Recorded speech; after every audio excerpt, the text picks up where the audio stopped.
ایوان میں پیش کردہ قرارداد ہم آزاد ہیں میں ہم سے مراد اس ملک میں رہنے والا ہر ذی شعور اور بے شعور فرد، آزاد سے مراد بے خوف، مگر ہم تو یہاں خوف کے چھت و چھاؤں تلے زندگی کی سانسیں لے رہے ہیں، کبھی دھوپ کا خوف تو کبھی موت کا خوف۔ آزادی سے مراد دخل اندازی سے پاک، مگر آج بھی غیر ملکی قوتیں ہمارے اعداد و اشاریے طے کرتی ہیں۔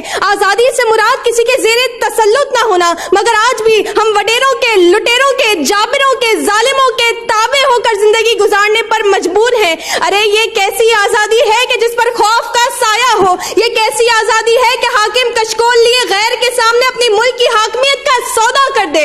جناب والا، منطقی اعتبار سے قرارداد اسی وقت مسترد ہوتی ہے۔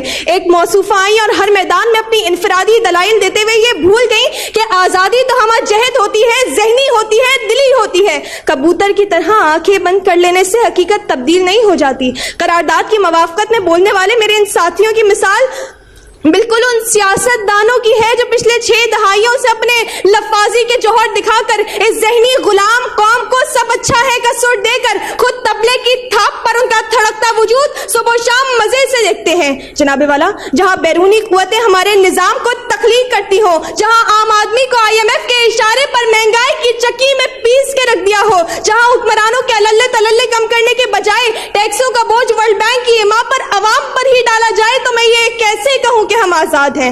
جناب والا، جس ملک میں شراب کی بوتل کو شہد کی بوتل ثابت کر دیا جائے، ٹک ٹاک پر صدر کی ویڈیو چلے اور وقت کا قاضی پھر بھی بے بس رہے تو میں یہ کیسے کہوں کہ ہم آزاد ہیں؟ اگر ہم اس ذہنی غلامی میں جکڑے نہ ہوتے تو انہی بدلتی چہروں کی ایک آواز پر فضول کے جلسے جلوسوں میں نہیں بلکہ اپنے حقوق کے لیے نکلتے۔ جناب والا، قائد اعظم نے فرمایا تھا کہ ملک بنانے میں جتنی قربانیاں دی، ملک سنوارنے میں اس سے بھی زیادہ دینی ہوں گی۔ میں نے جب سے ہوش سنبھالا ہے سنتی آئی ہوں کہ ہم آزاد قوم ہے، مگر جب سے شعور کی سرحد کو پھلانگا تو نظر آیا کہ ہم تو مجبور قوم ہے، پھر بھی مغرور قوم ہے۔ ہم اپنے آبا کا نام بیچتے ہیں، ماں جیسی دھرتی کے ارماں بیچتے ہیں، محسنوں کا احسان بیچتے ہیں، زمینیں چھین کر کسان بیچتے ہیں، جو مول لگے اچھا تو ہر شے سرعام بیچتے ہیں۔ دعوے دار ہم مسلم ہیں لیکن جھوٹے بول کر قرآن بیچتے ہیں۔ آزادی کے نام پر فقط آزادی کے عنوان بیچتے ہیں۔